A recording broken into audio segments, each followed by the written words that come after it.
You know what's strange? We talk endlessly about boomers and millennials, but we barely mention Gen X. We dissect Gen Z like they're some kind of fascinating new species, but there's this entire generation that just exists in the middle. Barely mentioned, almost invisible. Generation X, born roughly between 1965 and 1980. They are the ones who just exist. They are your older coworkers who never complain, your parents who seem oddly detached sometimes, the people who built the internet. But they don't post about their breakfast. And here is what nobody tells you. Their psychology is probably the most misunderstood. They were the first generation of latchkey kids on a massive scale. Picture this, it's 1978, you're 8 years old. You come home to an empty house because both your parents are working. No smartphone, no Ring cameras, no way to check.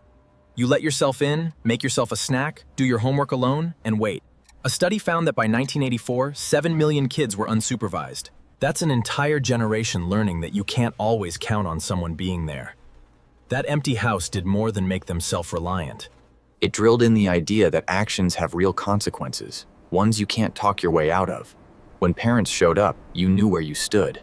The rules hit hard and fast. Nobody cared about how you felt or wanted to talk about it. Step out of line, and you paid for it.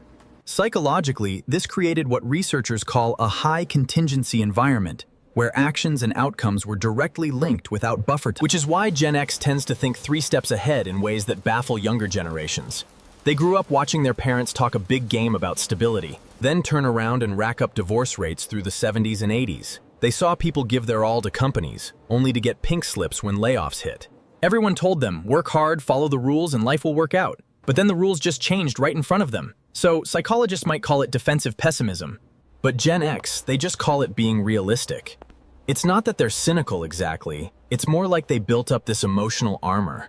They cross their fingers for good things, but deep down, they expect the rug to get pulled out. Because honestly, that's what kept happening. And that's a big reason you barely hear them on social media. They grew up in a time when privacy was just normal. When you messed up as a kid, maybe a handful of people knew, and that was that.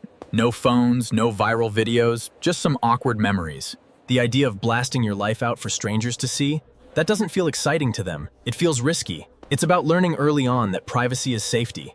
Gen X basically turned irony into a shield. Crack a joke, keep things at arm's length, laugh it off before it stings. You can see exactly where that comes from. They grew up in the shadow of the Cold War, when teachers talked about nuclear war like it was just another rainy day. Duck and cover drills in school, as if a desk would save anyone. When adults act like everything's about to go up in smoke, you get used to holding 2 clashing ideas. And you learn to keep a little distance, just in case. But here's what's fascinating. Despite all this, Gen X developed a distinctive approach to work. That stands out even today. They don't talk about it, they don't post about it, they just do it. This work ethic was forged early through jobs that seem archaic now. Paper routes at 5 in the morning, bagging groceries, working fast food registers where you had to calculate change in your head when the machine broke. These weren't resume builders, they were raw introductions to the adult world, where a 12-year-old could be responsible for delivering news to an entire neighborhood. They watched their parents' generation get destroyed by corporate restructuring, so they never believed in company loyalty, but they're fiercely loyal to their own competence. They can't control whether they'll get laid off, but they can control whether they're the most valuable person in the room when layoffs happen. There's this weird paradox at the core of Gen X psychology. They're simultaneously the most independent generation and the most quietly collaborative. There's this weird paradox at the core of Gen X psychology. They're simultaneously the most independent generation and the most quietly collaborative. This comes from forming tight bonds with friends out of necessity when parents were absent. And let's talk about their relationship with authority, because it's complicated. They respect competence, not titles.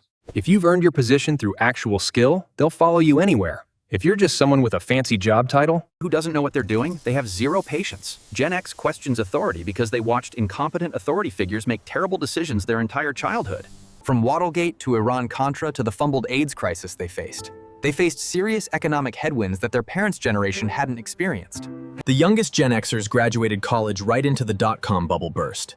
The oldest ones were hitting their stride when the 2008 financial crisis hit. They've been economically traumatized repeatedly, which is why they're more likely to have multiple income streams, not because they're entrepreneurial by nature, but because they've learned that nothing lasts. Gen X tends to struggle with what some researchers have identified as patterns of self-reliance that border on anxiety. They're incredibly capable at handling crisis situations, but that capability often comes from an unwillingness to depend on others. Research shows that Gen Xers report lower levels of seeking social support during stressful periods, not because they don't have people they could ask, but because asking feels like admitting defeat. This self-reliance extended to how they processed information before the internet. Knowledge had a different kind of weight. Gen X spent hours in libraries, hunting through card catalog drawers for a single book that might contain the answer. Information had a physical cost. It required effort and time, and because of that, they valued what they learned differently. Cognitive psychologists describe this as deeper encoding, where information that requires effort to obtain becomes more permanently integrated into memory. They learned to fix things with their hands because that's what you did when your bike chain slipped or the TV flickered. You didn't call a technician, you flipped the bike upside down, got grease on your hands, and figured it out. This built a mechanical intuition, a belief that with enough patience and a screwdriver, you could master the physical world. And now, they're watching their kids grow up in a completely different world, one with helicopter parents and constant supervision, and social media documenting everything. They gave their kids the attention they never had, but sometimes they worry they've made them too soft, too dependent, too visible, because in the Gen X worldview, being visible means being vulnerable. The truth is, Generation X might be the last generation that truly understands what it means to be alone with your thoughts. They're not better than other generations, just different, shaped by a unique moment in history when the old world was dying. The distant lights of the city feel both familiar and strange tonight. They're just there, doing the work, holding things together, expecting nothing in return. And maybe that's the most Gen X thing of all. Not caring if anyone notices. If this hit home for you, please subscribe. And if you want to support these deep dives, hit that join button to become a channel member.